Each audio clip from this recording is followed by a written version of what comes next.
The following is a production of Stevenson Media. Want to tip the host? Just scan the QR code or click the link in the description. Get a free Houston Sports State of the Union podcast t-shirt with a donation of $50 or more. This is the Houston Sports State of the Union podcast. Ladies and gentlemen, the president of Houston Sports Nation, Nick Stevenson.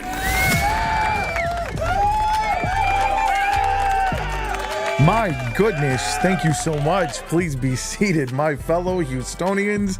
Welcome to this Houston Sports State of the Union address for the week of February 23rd. It has been 2-3 weeks since I saw you guys last. I apologize for the delay. Lots of combinations of different reasons that I was not able to get with you guys, but I'm so happy to be doing this show with you tonight. Listen, there's a million different things you could be doing tonight. If you are choosing to spend a little bit of time with me, I appreciate it. If you're listening to this show after the fact of the live, I appreciate that as well. On today's show, I want to talk about the Houston Rockets. They are having a great season. They've been kind of meddling back and forth between the number 3, the number 4 seed, far exceeding what I thought they were going to be doing at the beginning of the season. I'm enjoying watching this team, and they remind me a lot of some of my favorite Rockets through history. So I want to talk about who the current Houston Rockets spirit animal, or shall I say spirit Rockets, are. I also wrote an article about that in the Dream Shake, so it'll be fun to do that with you. If you guys are joining me on the live, I would love to hear your take on that. And then want to talk a little bit of Houston Texans free agency and draft coming up. I am not a draft expert, but I pretend to be one on Madden. So I'm going to let you guys know how I built a Super Bowl contender on Madden 25. And maybe the Houston Texans can take a little bit of my advice, since I am a legacy scored I think I have a legacy score of 8 now on Madden. So maybe the Houstons will want to listen to what I think they should do in this upcoming draft and with free agency. But that's what we're going to talk about on the show today. Really quick, let me remind you of the ways that you can support the show. One of them, hopefully you're doing right now. You watch, you listen, you share with your friends and family. Remind them to like, follow, subscribe, wherever they get their podcast fix. Like, follow, subscribe on all the socials. I don't have one now, but I will have a link to all of my socials and everywhere you can consume the Houston Sports State of the Union podcast. I will put that in the description of either the audio that you're listening to or the video that you're watching after this live is over. The audio should be available within 30-45 minutes after this live is done. For those of you who that's how you consume the show, I appreciate you guys very much. And another way you can support the show, whether you're watching or listening, if you're watching on a device, you can scan this QR code. That QR code will lead you to my tip jar. Have no fear. If you're not watching or you're unable to scan that QR code, I will have a link to my tip jar in the description. Anything you leave me goes back into the show to continue bringing you guys great content. Not just this show, but also the Twin Toros, which I do in association with ESPN Houston and 713 Houston Sportscast. And like I said, anything you leave me, I appreciate it. If you leave a donation of $50 or more, I'll make sure you get some of this sweet Houston Sports State of the Union podcast swag. And then another way you'll be able to support, I don't have them there now, but I will also have affiliate links, not only for Houston Sports fan gear, but for all of the equipment I use to bring you this fine show. If you guys are interested in podcasting and you're wondering, man, that guy's stuff looks cool, what does he use? Well, I will have all the Amazon links in the description of this video. And anytime you purchase anything from one of those Amazon links, I get a little bit of change from that. So I really do appreciate that. Also, sponsorship. I still have some conversations going with some sponsors of not just this show, but also the Twin Toros podcast, which I do with my friend Ruben Calvillo on ESPN Houston and 713 Houston Sportscast. Ruben got kind of a full-time job now. So me and him, if you're wondering why that show hasn't been on in a while, me and him are kind of trying to line up our schedules to make sure that we're going to be able to bring you guys that show on a consistent basis. It's the off season. So obviously between our next show, which we're recording on Monday, and the last show, we'll have a whole lot to talk about as far as free agency and the draft goes for the Houston Texans. I'll talk a little bit about that on this show tonight too, because I want to share my thoughts on that with you guys without Ruben coming back and telling me that I'm wrong. No, I love doing the show with Ruben. I'm hoping we can get our schedule back on track so that we can keep doing that show as well, man. It's been a little bit of a struggle to get on the mic and to get up here and share some Houston sports, the State of the Union podcast and the Twin Toros. I enjoy doing this though, man. So I'm really looking forward to getting back into it. It's a fresh new month starting tomorrow.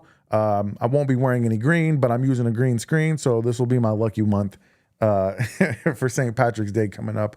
And hopefully the shows will both keep taking off, man. So I'm appreciating everybody who's been watching and who's listening up to this point. Okay, those are all the ways you can support the show. Like I said, the number one way you're supporting, if you're listening or watching to this, I appreciate you so much. Let's go ahead and get into the state of the Houston Rockets.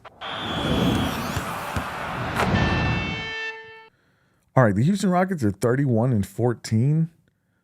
They are currently, I believe, in fourth place. The Western Conference is a beast, man. You got the Lakers starting to play really well. You got the Memphis Grizzlies are playing really well. The Nuggets are playing well. The Rockets are in the fifth spot now. The Rockets are on a 2-game win streak, but the Lakers are on a 4-game win streak. So it's that time of year where they're going to be jostling for position. And, you know, the Rockets had spent a large amount of the season at the number 2 seed.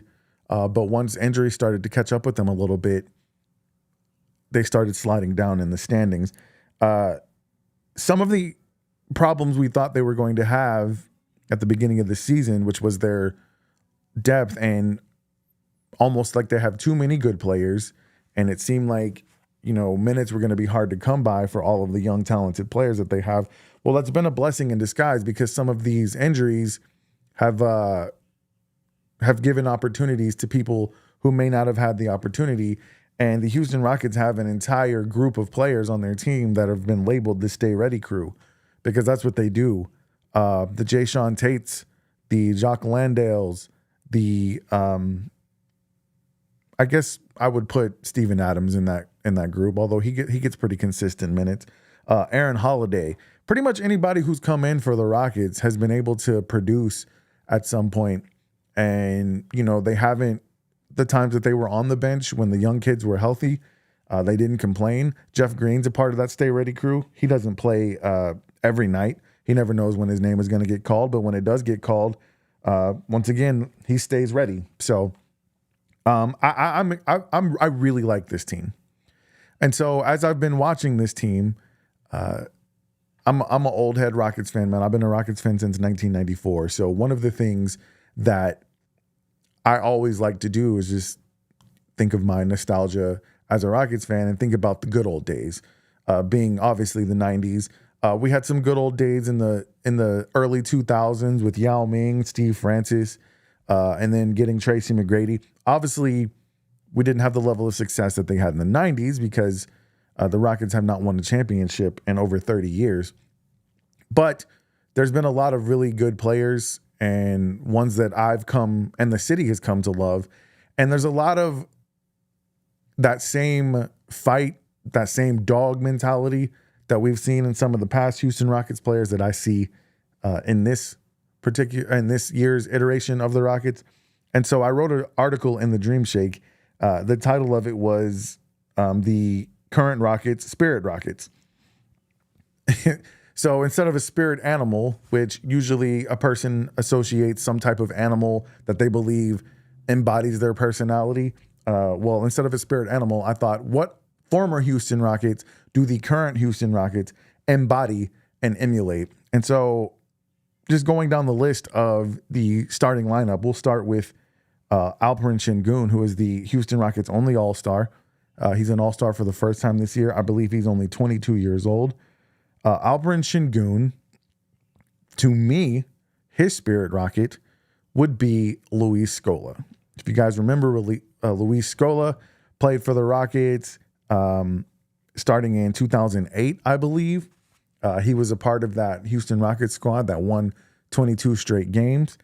Luis Scola became a fan favorite because of his craftiness on the offensive end.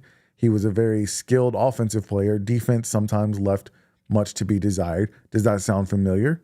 That is very much the narrative that was around Alperen Şengün when he first became a Houston Rocket. The Houston Rockets acquired both Alperen Şengün and Luis Scola in the same way, via trade. The Rockets acquired Şengün on draft night from the Oklahoma City Thunder, and then they acquired the rights to Luis Scola from the San Antonio Spurs when it became clear with Tim Duncan on the squad that Luis Scola probably wasn't going to get a whole lot of playing time. And at the time, I remember the Houston Rockets were looking for a power forward, and there were not a whole lot of options at the time. I actually remember calling in to Charlie Palillo's show. I think he was working at 790 at the time. And I called into Charlie Palillo's show because he was talking Houston Rockets free agency. And they were talking about the fact that the Rockets needed a power forward. And I asked him what he thought about the Rockets going after, at the time, an older and less athletic, aging Chris Webber. Almost said Chris Webb. Chris Webber. And I remember Charlie Palillo not being on board with that whatsoever. And I understand. And the only reason I suggested Chris Webber is because Rick Adelman was the Rockets coach at the time. He had coached Chris Webber in Sacramento when probably the height of Chris Webber's career, when he really should have won a championship, if I'm being honest with you. He was on the downside of his career. I believe at this point he was back in Detroit playing. So he was on the verge of retirement at this point. But there was pretty slim pickings at the power forward position. And then I remember when I heard the news that the Rockets had traded for Luis Scola, I didn't even know who that was. All I knew was he was an Argentinian. I knew he played in Argentina with Manu Ginobili. And I figured if the Spurs are willing to get rid of him, I believe that trade consisted of I can't remember how to say his name, Valis Spanulis, who was a Spaniard that the Rockets had drafted several years prior, and they had the rights to. But a lot of these international players at the time, the NBA teams had their rights, but they weren't playing in the NBA. And Luis Scola was one of those. And I just remember thinking, if the Spurs, who were a great organization at the time, I believe by that time they had already won 3 championships in 2008. I said, if the Spurs don't want him, then what's wrong with him? So I didn't think a whole lot of Luis Scola when he came up. Similar to the way we didn't think a whole lot of Alperen Şengün. I remember when the Rockets traded for him in the first round of the draft, I didn't know who he was. Not a whole lot of the NBA pundits, experts knew who he was. So there wasn't a whole lot of expectation when he got here. But because of the way he plays offensively, the same with Luis Scola, he and Alperen Şengün, just like Luis Scola, became a fan favorite very quickly. And then after you got past that's a cute story, first round pick, nice little offensive player, you realize like this kid's probably going to be good. Another similarity between Luis Scola and Alperen Şengün is they both had been playing pro ball since they were teenagers.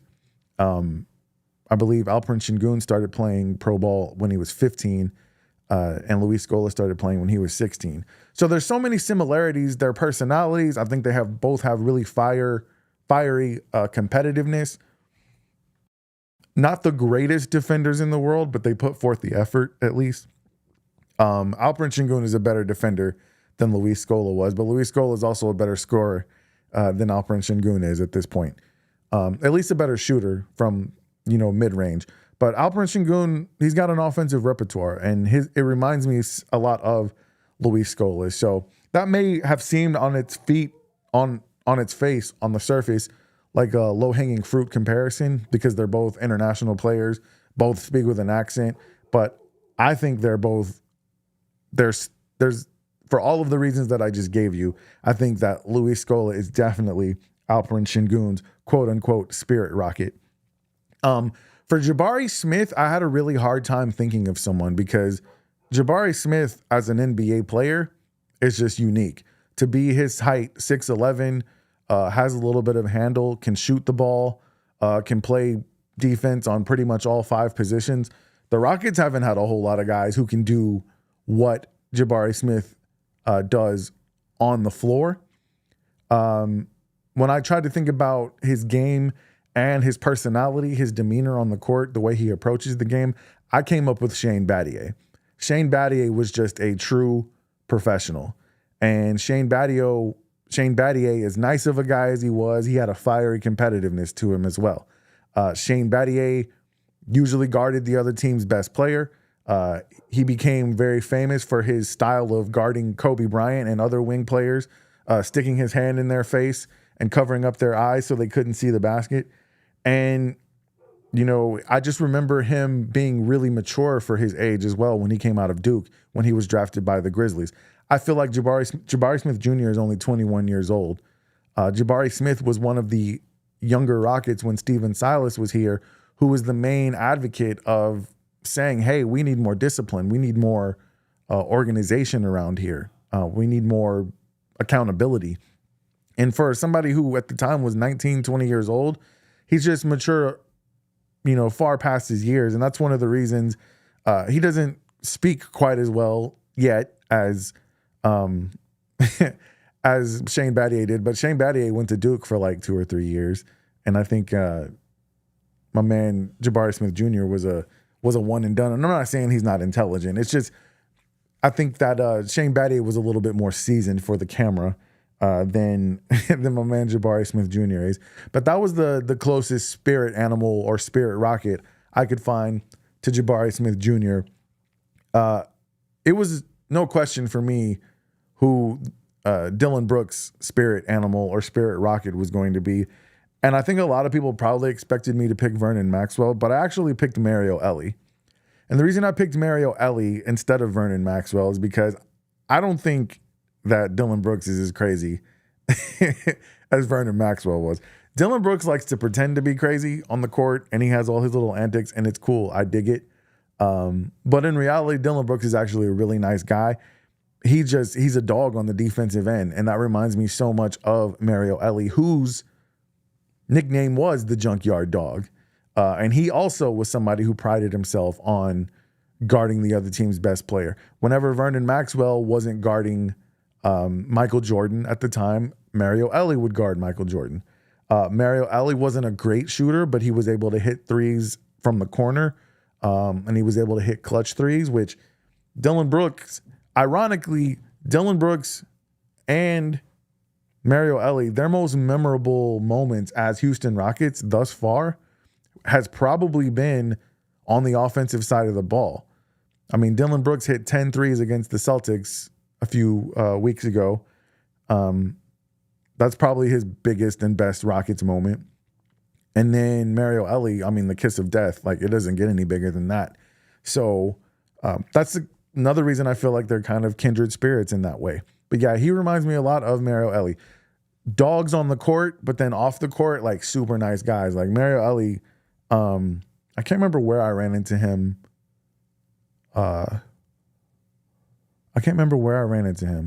But I mean, I didn't have a conversation with him or anything, and I don't like bothering athletes, celebrities, like for autographs or anything. I'll usually just say, hey, what's up? You know, appreciate what you did for the city or whatever. And he was very gracious, and he was signing autographs for some people and shaking hands, you know, taking pictures. I'm not that dude. I didn't want to do that to him, but he just seemed like a super nice guy.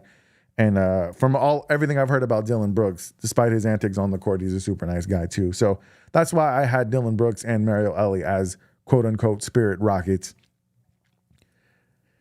For Jalen Green and anybody who listens to this show or watches my content, you guys know I love me some Jalen Green. Jalen Green is my guy. That's my dog. I was torn between 2 players. I landed on Steve Francis. To me, Steve Francis is Jalen Green's spirit rocket. I was tempted to pick Tracy McGrady, but I feel like when I combine style of play, athleticism, attitude on the court, Jalen Green just reminds me a little bit more of Steve Francis. High flyer, athletic, can jump out the gym. Both of them were in the dunk contest, although Steve Francis was much, much better in the dunk contest than Jalen Green was. I feel like, to me, the comparison with Steve Francis is just much closer than the comparison to Tracy McGrady. Tracy McGrady, great scorer, much better distributor of the ball than Jalen is, at least for right now. Jalen's getting better at that. And even though Steve Francis was a point guard, I mean, really, his job was just to break down the defense, get to the paint, dunk on somebody. He would kick it out every now and again, but I mean, that was a different era, man. Efficiency wasn't really high on the priority list of of NBA players at the time. So, and Jalen Green hasn't always been the most efficient player himself. So to me, I felt like Jalen Green and Steve Francis were the closest when it came to spirit animals. Both of them were number 2 picks. Both of them high expectations. Honestly, Steve Francis was more successful coming out the gate because he won co-MVP along with Elton Brand in 1999. For me, I'm hoping that Jalen Green he probably should have a longer extended career than Steve Francis did, because he's a little bit better of a shooter. Steve Francis relied a lot on his athleticism, and he's smaller. I mean, Jalen Green's 6'3", 6'5". I'm sorry, 6'4" or 6'5". He might be 6'6" now. I've heard that he's grown all the way to 6'6". Steve Francis was probably 6'1", 6'2". Couldn't even palm the ball. I mean, the comparisons between the two, though, are to me, they're extremely similar. I hope to see Jalen Green be a Houston Rocket longer than Steve Francis was. That's a conversation for a whole nother episode, whether or not the Rockets should have gotten rid of Steve Francis. And I love Tracy McGrady, don't get me wrong. But you gave up a lot to get Tracy McGrady. And part of me wonders, when I think about the multiverse of Houston Rockets lore, what if the Houston Rockets never traded Steve Francis? What if Rudy Tomjanovich never had to retire early because of his health? We'll go down that rabbit hole at some point too. That sounds like possibly an off-season topic. But listen, I love this Houston Rockets team, and so many of their players remind me of some of my favorite players. Amen Thompson, I put this in the article to the chagrin of a lot of the TDS readers. I put Amen Thompson's Spirit Rocket as Russell Westbrook. And to me, I feel like that's obvious. People forget Russell Westbrook only had 1 season with the Houston Rockets, but it was a pretty decent season. He kind of started to rust a little bit in the playoffs, but Russell Westbrook had a decent Rockets season, and he didn't shoot a lot of threes, just like Amen doesn't shoot a lot of threes. He attacked the basket. He got to the free throw line. He distributed. He did all of the things that Amen Thompson does. I think ultimately Amen Thompson, it's hard to say this about somebody who's a bona fide Hall of Famer, somebody who averaged a triple-double like 3 or 4 times.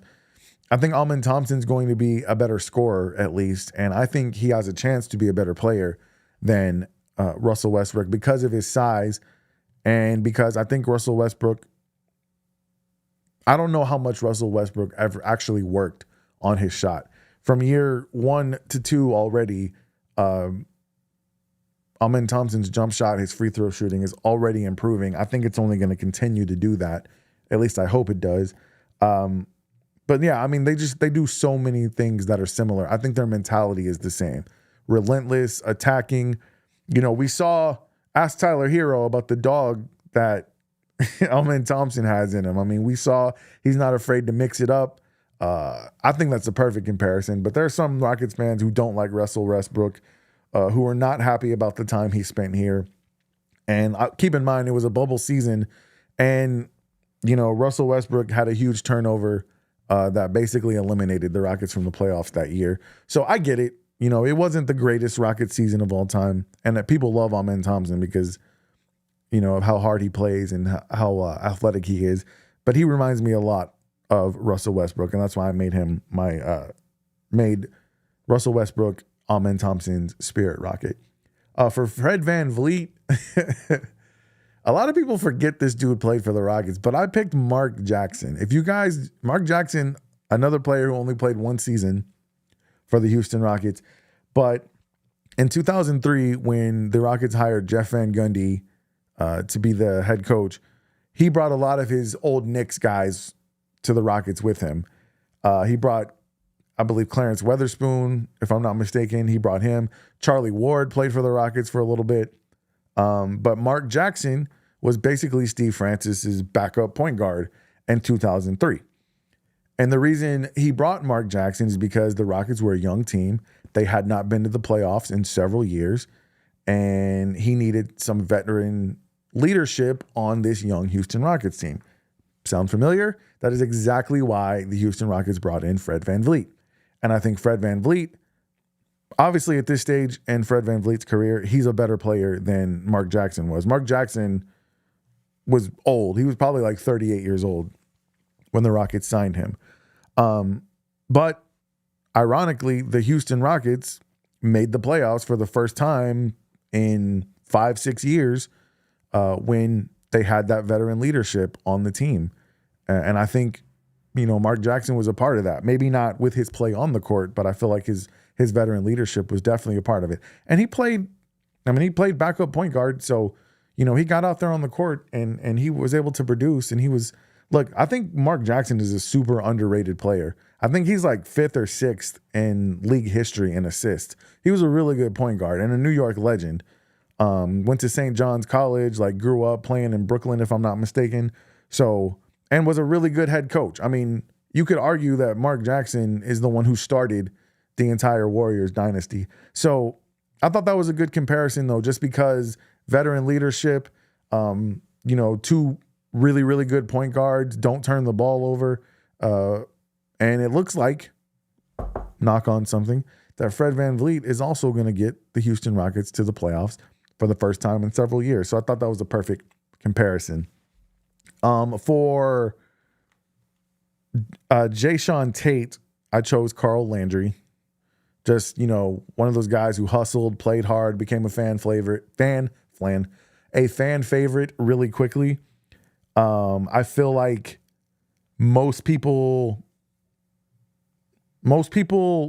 did not think that Jae'Sean Tate was going to be contributing anything to the Rockets this season. In fact, I was one of the people who thought that they should probably trade him. And he's actually really, really part of that Stay Ready crew. He's really contributed to the Rockets this season. And he's just always ready to go. And that's how Carl Landry was. Carl Landry was just a hustle and heart type of player. Had a little bit of skill around the basket, just like Jae'Sean Tate. I feel like it's a good comp. For Uncle Jeff Green, try not to get emotional, man. For Uncle Jeff Green, I made his spirit rocket Dikembe Mutombo. Obviously, their games are nothing similar. Jeff Green has always been like a small forward, power forward, can play center in today's NBA, but obviously Dikembe Mutombo was a true center, one of the greatest of all time. But when Dikembe came to the Rockets, it was for a very similar reason that Jeff Green came to the Rockets. Once again, veteran leadership for a young Houston Rockets team that had not had a whole lot of postseason success. He played backup to Yao Ming. Yao Ming got injured a lot, so it was important to have a decent backup behind Yao Ming. As a matter of fact, during that 22-game win streak in 2008, Yao Ming hurt his foot 11 games in, was done for the season, and Dikembe Mutombo became the starter and turned back the hands of time during that stretch. And we've seen Jeff Green do the same thing this season when he's been called upon. He can still get up there and dunk that ball. He's still shooting threes. So I thought for the role that they play on the team, not necessarily what they do on the court, for the role that they play on the team, Dikembe Mutombo and Jeff Green, to me, are Spirit Rockets. And also, let's just keep it real. Jeff Green is beloved in today's NBA. Dikembe Mutombo was always beloved when he played and after he retired. I feel like Dikembe, even now that he's passed, most NBA fans just really love Dikembe Mutombo. And so I thought that was a perfect comparison. I didn't go any further than that. I had some honorable mentions. Somebody in the comments of the Dream Shake said that if Cam Whitmore don't get his act right, his Spirit Rocket is going to be Oh my God, now is Royce White. All the true Rockets fans remember Royce White. The dude was crazy. Like, let's just keep it a buck. He used to always hashtag be well to people. This man actually just ran for Congress in Wyoming or somewhere up north. I can't remember where. And he did not win his election, thank goodness. He's a dude who refused to fly on airplanes, but still wanted to be an NBA player. He literally wanted the Rockets to drive him, to get him a car to drive him to and from games. I think he played like maybe 4 or 5 games as a Houston Rocket. Anyway, Cam Whitmore, as much as I love that dude, and I understand Cam Whitmore has a chip on his shoulder. He was supposed to be a top 5 pick. He doesn't get picked till number 22 or 20. I can't remember, 2022. He thinks he's going to be, he probably felt like he was good enough to be competing for Rookie of the Year. He's been sent to the G League many times. He's a talented player. The coaches always say good things about him, about his attitude, but, sometimes in the media, he's super cryptic, which is very Royce White-ish. Doesn't really come out and say what he wants to say, but I don't know. I like Cam Whitmore. I hope that he finds a role on this team moving forward. I hope he's going to be a part of this team for the future. Speaking of being a part of this team for the future, another thing I want to discuss really quick, and another article I wrote in the Dream Shake was about Fred VanVleet. As good as he's been a leader on this team. The Rockets have needed his leadership. To be honest, they've needed his play because even the product on the court doesn't look as good when he's not there, and he hasn't been there now for several games. The Rockets are 5-5 in their last 10 games, which is an improvement. Jabari Smith returned a couple of games ago. At one point, they were winning like 3 out of 10. Now they're 5-5 in their last 10. They're on a little bit of a streak. They play tomorrow against the Sacramento Kings. They should win that game. De'Aaron Fox is no longer there, so one would think that that's a game that they should win. But the Rockets are doing well now, even with Fred VanVleet out. They just beat the Bucks, and they blew out the Spurs without Victor Wembanyama. But still, they've been playing pretty well. Do they need to bring Fred VanVleet back next season? Fred VanVleet has a club option for like $44 million. And for me, if I'm the Rockets, the Rockets and Fred VanVleet both say that they want to do long-term contracts. I definitely opt out of that $44 million, and I say, hey, Fred, can I get you to take somewhere in the range of 20, 25? If you'll take 20, 25 million, I'll bring you back. I'm not bringing you back at 40, 45, $50 million a year. No way in hell. I don't care how good of a leader he is. You can find other leaders for less money. And especially since now you're going to have to make a decision on Amen Thompson pretty soon. Are you going to bring back Jabari Smith? What about Tari Eason? I don't think you can afford to be paying Fred VanVleet what you could afford to pay him over the last 2 years because all your young talent was cheap. I think it's obvious to everybody, and I think everyone agrees that when the Rockets signed Fred VanVleet to a 3-year, $168 million contract, they were overpaying him. But it was okay to overpay him because you needed some veteran leadership. They overpaid Dylan Brooks too. Now you've already given Alperen Sengun an extension. You've already given Jalen Green an extension. You're going to have to consider, are you going to give Jabari Smith an extension? Are you going to extend Tari Eason? And then Amen Thompson will be coming up soon. So I would sign him to a multi-year deal if he is willing to take a significant pay cut. I compared him to Malcolm Brogdon. Now, Malcolm Brogdon is a year older, but Malcolm Brogdon, pretty much the same player. They both have injury problems, but their career averages, 15, 5, 6 assists, 15 points a game, 5, 6 assists a game, both average a steal per game. Honestly, Malcolm Brogdon's a better shooter. He shoots almost 40% from 3. Fred VanVleet on his career, I believe he shoots like 34% from 3. So I just think you can get the same production and even that same veteran leadership without paying $45-50 million a year, which I just don't think Fred is worth. And I think he knows that too. And I'm hoping, listen, I would like to have him back for the right number. I hope he realizes that, hey, man, the Rockets kind of hooked me up. They overpaid me. So let me go ahead and give them the hometown discount and come back at a price that works, because there's a chance that the Houston Rockets could be, on the hunt for some big names. There's rumors about Kevin Durant being traded in the offseason. I don't know if they're going to go after that. Devin Booker, perhaps. They own the Phoenix Suns draft picks. So you want to have the flexibility. I mean, maybe you do sign him to like a $30 million contract and use him in a trade. That might work, but I'm not going to give him that big money if I'm not trading him to someone else. So I say 25 million. I'll say I will let him make 30 if you're signing him in order to trade him for another piece. But yeah, all in all, though, I'm really happy with the Houston Rockets. I'm glad they didn't do anything at the trade deadline crazy. I want to see what this iteration of this Houston Rockets team can do, and see if they can keep channeling their inner spirit animal or spirit Rockets the way that they have. The only spirit Rocket that I mentioned that won a championship was Mario Elie.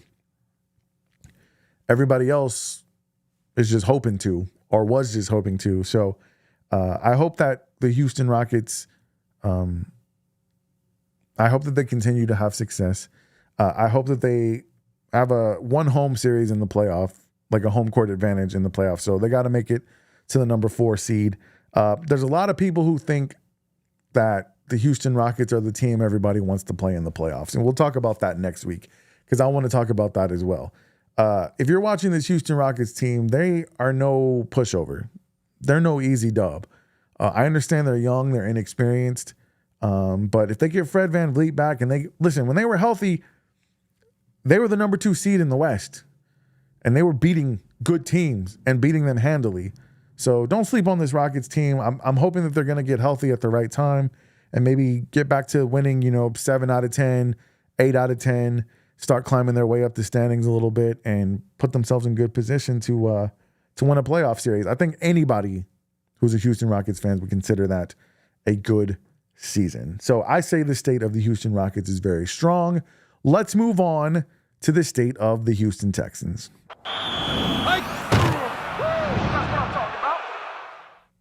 All right, the Houston Texans are in the offseason, and there's been a lot of rumors already about free agents that they might be pursuing.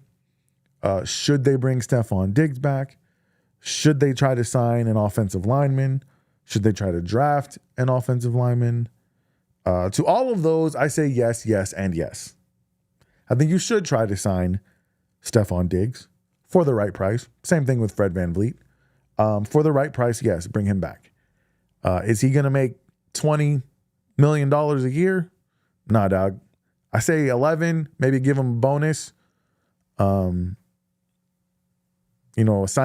decent signing bonus. But I'd sign him to a couple of years for $11, $12 million and call it a day. Wide receiver is a concern on this team. It's ironic because going into this last season, we thought it was the deepest position on the roster, and it could have been, but once you had injuries, you lose Stephon Diggs for the season, you lose Tank Dell again for the season, and I don't think Tank Dell is going to be ready to play this upcoming season. So you're going to have to consider probably if you don't bring Stephon Diggs back, you're going to have to get another free agent wide receiver. Tutu Atwell is somebody that I think would be a good signing from the Miami Dolphins. I know my man Ruben. I watched him. He did a video on Tutu Atwell as well. You might have to consider, there's some receivers in the draft you might want to consider. You got Luther Burden III. You got Trez Johnson. There's some receivers in the draft as well that the Texans, most of their needs are on the offensive end. But for me, I think you should sign a veteran offensive lineman and you should draft an offensive lineman in the first round. How do I know this? Because that's exactly what I did on Madden, and it worked out to my advantage. On Madden, I signed Elijah Moore. Now, I don't think Elijah Moore is actually a free agent. I think he's been re-signed by the Browns already. But I knew I needed a quick, fast wide receiver, so I signed Elijah Moore. But Tutu Atwell would be I would say comparable. Elijah Moore is probably a little bit better than Tutu, but Tutu Atwell would be a good signing. He could play the role of Tank Dell. And then try to re-sign Stephon Diggs. And then see what happens with Tank Dell. I don't think Tank Dell's going to play next season. I'm not sure. I'd love it if he did, but I just don't think he's going to. And then in the first round, I drafted Tyler Booker from Alabama. He's a guard. He's a dog. He plays the style that the Texans play. He's a power blocker, a road grader in the run game, and decent at pass blocking, which heaven knows the Texans need. But I think you're going to have to find a veteran offensive lineman as well. Most of the offensive linemen that I know are available are tackles. Trey Smith, I'm about to do something that I tell you guys that I hate all the time. I'm actually about to look up and see if Trey Smith has re-signed yet. See, the Kansas City Chiefs are going to franchise tag Trey Smith. That was obviously like your number one target for an offensive lineman. Not surprising, though, that the Chiefs want to keep him. He's probably the best guard in the game. They have a really good offensive line. You wouldn't know it from the Super Bowl, but that's not surprising. So there's other, you have, I think it's Troy Smith. He's a tackle from the Chiefs. Let me look at him. I had notes on some of my draft picks. Let's see. Where'd I put my notes? There it is. Yeah, Walker Little. He's a tackle from the Jags. One of the few good players they have. You get Tyron Smith from the Jets. I think he's a free agent. I would sign, the combination of offensive linemen that the Texans had this year, you cannot bring that back and expect Texans fans to be like, oh, okay. You just can't. Regardless of the fact that there's a new offensive line coach and a new offensive coordinator, we saw with our eyes. I think Laramie Tunsil is safe. I guess because of the money you're paying Titus Howard, he might be safe, although I would try to get him to restructure his contract. I don't want to see Kenyon Green in a Houston Texans uniform again. Juice Scruggs, I'll let you play center or maybe play guard if you want to put Patterson at center. I don't want to see Shaq Mason at guard anymore. I would put Tyler Booker there, and then I would sign somebody to play tackle, and maybe Blake Fisher. Maybe Blake Fisher, can come off the bench and be a rotationary, backup. I don't know.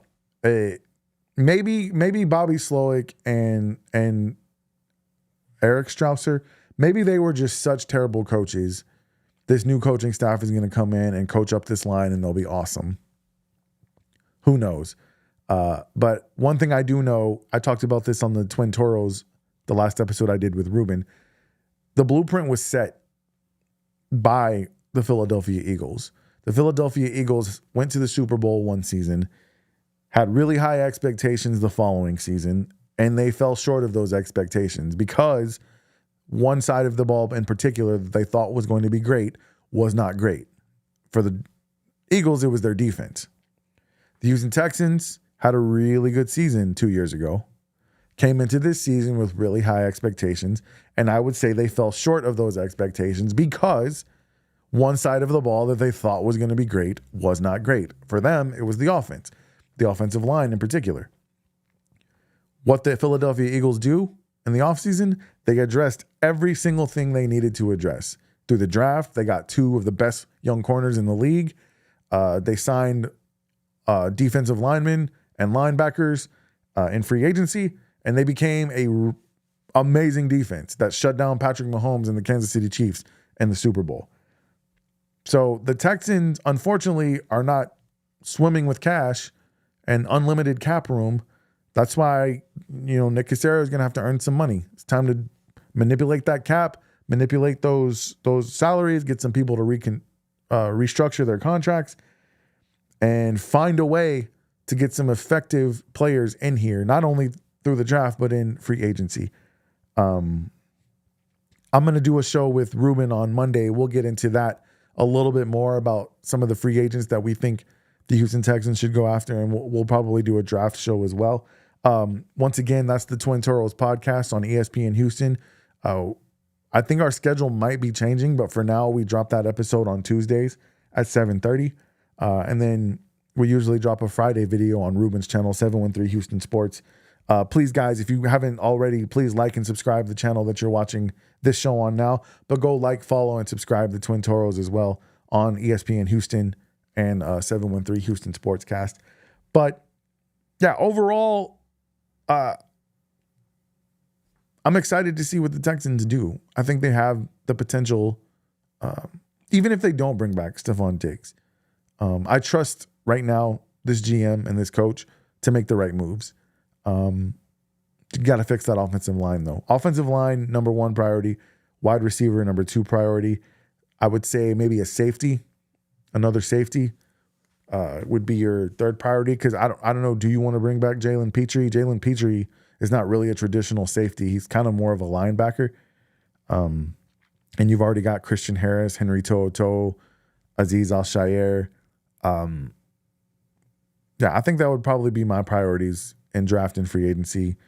Start offensive line, wide receiver, then probably safety. Because that defense is pretty much set. You just really need another good safety to play on the other side of Kalen Bullock for your next, 5-6 years.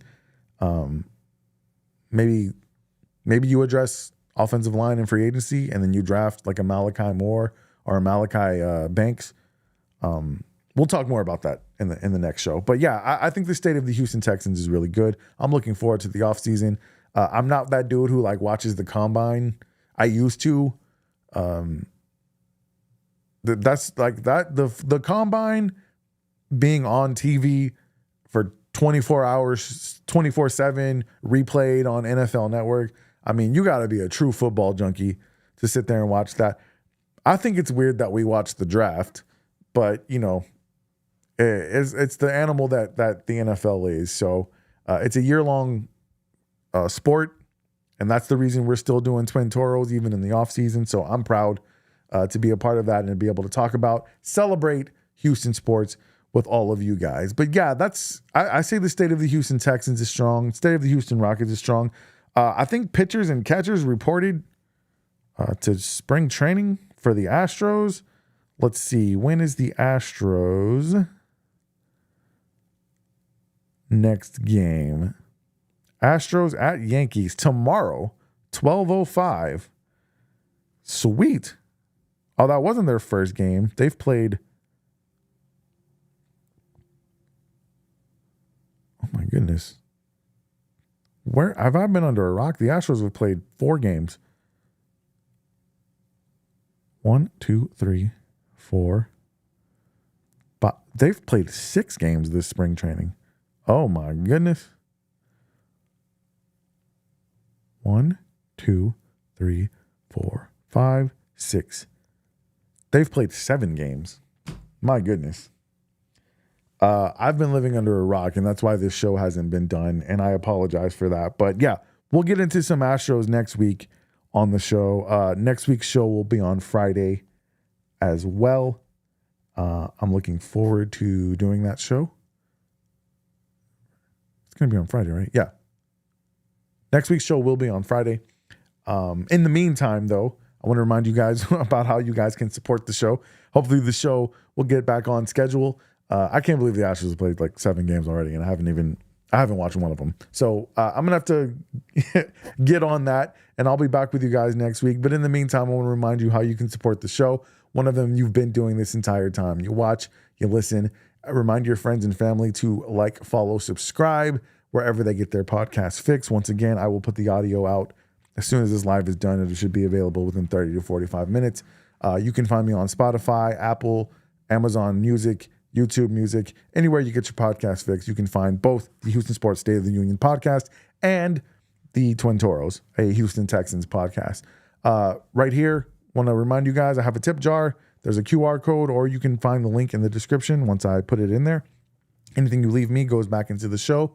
A donation of $50 or more will get you a Houston Sports State of the Union podcast shirt, hoodie, cap, anything you want to wear that's got my swag on it. I appreciate it. And then I will also put affiliate links for Houston Sports fan gear. If you're going to the game, you want a t-shirt, you want a hoodie, you want a hat, I'm going to put all of our Houston sports teams links to some of their fan gear on Amazon. And if you purchase with that Amazon link, I'll get a commission from that. I also will put the links to all of the equipment I'm using to bring you this show. If you guys purchase any of that, I will get a commission from that as well. All of that money goes back into this show so I can hopefully continue bringing you guys great content. All right, guys, that's going to do it for this evening. I appreciate you guys for joining me. Appreciate you guys for all of the patience and waiting for this show for the last 3 weeks. I will be back next Friday. I promise you that. In the meantime, you know what I want you to do. I want you to stay 10 toes down for the H. I love you, and good night. This has been the Houston Sports State of the Union podcast, hosted by Nick Stevenson. Tune in next week for more news and analysis of your favorite Houston teams. Please follow the show on Facebook, Instagram, the app, formerly known as Twitter, if that's even really still a thing. And don't forget to subscribe to our YouTube channel for more content.